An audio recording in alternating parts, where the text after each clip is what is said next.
Hello, children. Welcome back to English class. Hope you're doing good. Okay, have you ever traveled through a forest? How did you feel? I hope some would have gone and some would not have gone, isn't it? Yes. Suppose if you have gone, what would be the experience? Definitely, for some of us, it will be exciting, for some of us, thrilling, and for some it will be scary. Am I right? Yes. Let's see the poet's experience here. So, in this session, we are going to learn from Unit 1 poem. And the title of the poem is Stopping by Hood on a Snowy Evening, and it was written by Robert Frost. Okay, before we enter into the poem, we see the gist of the poem. This poem is about taking time to appreciate the beauty and wonder of nature. The speaker is overwhelmed by the sight of the snow on the fields. He stops his horse outside a wood in the snow on the darkest evening of the year. He decides to spend his time there, but his horse shakes his harness bells and reminds him that he has many promises to fulfill. So, the poet continues his journey to complete his duties in life. Let's see the poem in detail. Whose hoods these are? I think I know. His house is in the village, though. Ye will not see me stopping here to watch his woods fill up with snow. Here, the speaker in the poem is traveling at night through the snow and passes with his horse near the woods. The poet seems to know who the owner is. He states that the owner lives in a house in the village. Perhaps the owner is not aware of the poet traveling into his woods or stopping there to watch snow covering the woods. My little horse must think it queer to stop without a farmer's near. Between the woods and frozen lake, the darkest evening of the year. In the second stanza, the poet's little horse must think it strange to stop midway. And this place isn't on their usual route.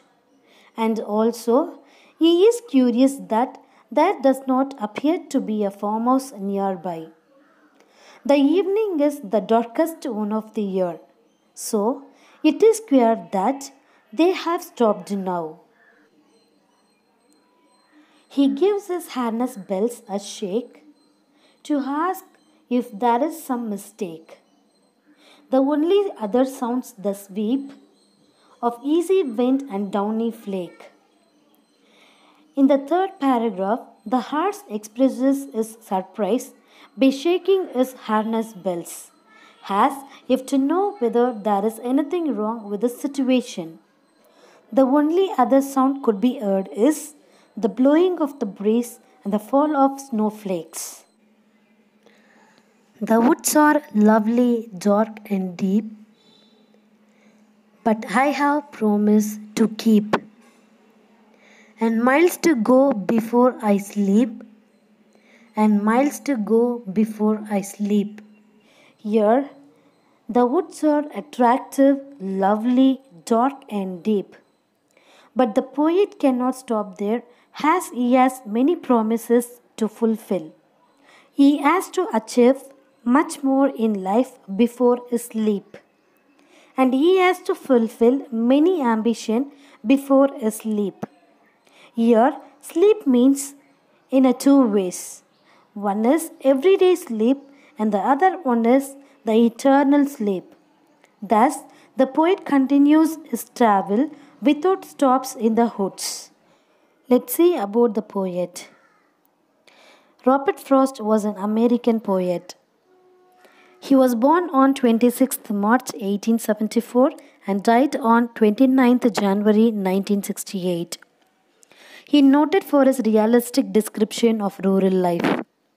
He spent his first 40 years as an unknown entity. His work was initially published in England before it was published in America. He was awarded the Congressional Gold Medal in 1960 for his poetic works. Some of his famous works are The Road Not Taken, West Running Brook, Mending Wall, After Picking Apple, etc. Okay, let's see a few key points for understanding. Robert Frost travelled through woods in his horse. The woods were filled with snowfall. He stopped his horse and enjoyed the woods. He was attracted by the silence of the surroundings. He decided to spend his time there. But conscience tickled him to complete his work before death. So, the poet continued his travel without stopped in the woods. Okay, children, hope you could understand this poem and don't forget to do the assignments. Thank you.